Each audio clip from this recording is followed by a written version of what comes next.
चौधरी जी, तो उसको नींद आने लगी। तो उसको जगाने के लिए उस नर्तकी ने कहा कि घड़ी गई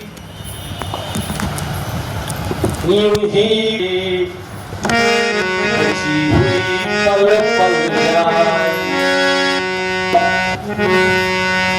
बची घड़ी के लिए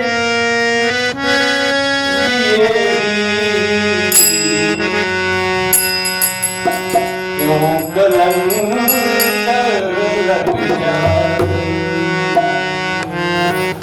उसने कहा, अब आप समझ गए होंगे, उसको कहने का मतलब था कि रात भर बजाया, थोड़ी सी 1 घंटे की रात और बाकी है, थोड़ी सी रात के लिए क्यों।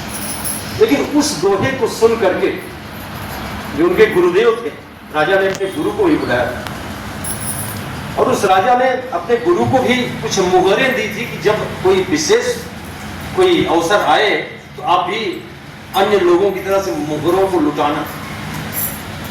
तो गुरुदेव एक भी मुहर रात भर दिए नहीं थे उसको।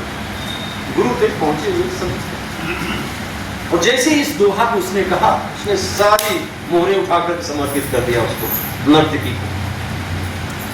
और राजा की बेटी जो थी उसने अपने 9 लखा हार उठाकर के उसको दे दिया। राजा के पुत्र ने बहुत बड़ी कोई सोने चांदी की चीज उसको भी दे दिया। राजा ने देखा कि पूरी रात भर लोग इतना उपहार नहीं दिए, लेकिन एक दोहा मात्र से ही उसको सर्वस्व लोगों ने दे दिया।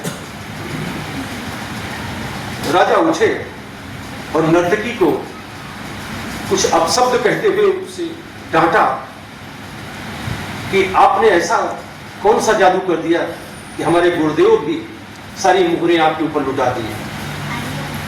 गुरुदेव के नेत्रों से आंसू आ रहे। उन्होंने कहा कि राजन, आप इस नर्तकी को किसी हेय दृश्य से मत उपाधि दीजिए, ये तो मेरे लिए मेरी गुरु है। इसने जो कहा उसका अर्थ मैंने ये लगाया कि सारी उम्र आप तपस्या करते रहे, घने जंगलों में वनों में आप रहे, और आज कुछ ही जीवन शेष है। ऐसे अवस्था में आप एक राजा के यहाँ आकर बैठ गए हैं और मुझ नर्तकी के ऊपर आप मेरा नृत्य देख रहे हैं। कितना बड़ा पाप मुझे लगेगा कि मैंने आपके मन को उद्वेलित किया, और इसीलिए मैंने दोहे के अर्थ समझ करके मैंने उसको समर्पित कर दिया। अब मैं यहां से जा रहा हूं।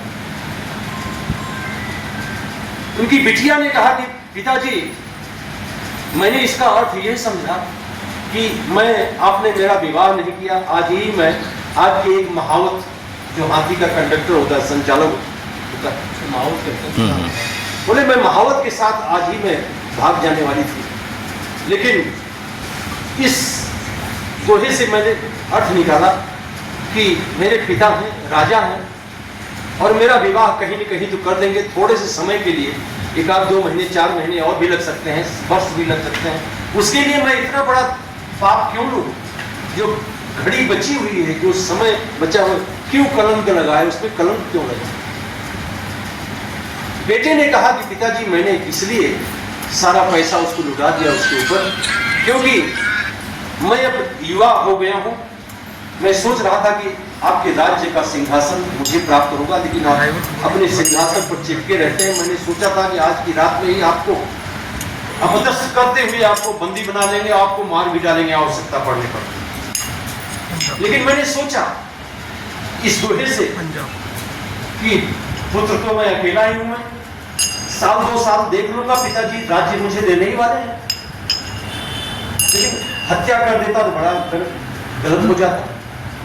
इसलिए इस दोहे से मुझे बड़ा ज्ञान प्राप्त हुआ, इसलिए हमने इसको सर्वस्व दे दिया। राजा ने कहा कि राजा ने सोचा ये तो बात सही, विश्व के कोने कोने से बड़े बड़े राजकुमार पधारे हुए हैं, बेटी वरमाला लो, और जो भी तुमको अच्छा लगे अपने वर का चयन करो। और पुत्र को उन्होंने राज्याभिषेक करने के लिए तिथि रख दिया कल के लिए, और स्वयं वन की ओर प्रस्थान कर गए, जैसे महाराज मनु ने किया था। कि मनु महाराज का कोई पुत्र राज्य गद्दी पर संभालने के लिए आ नहीं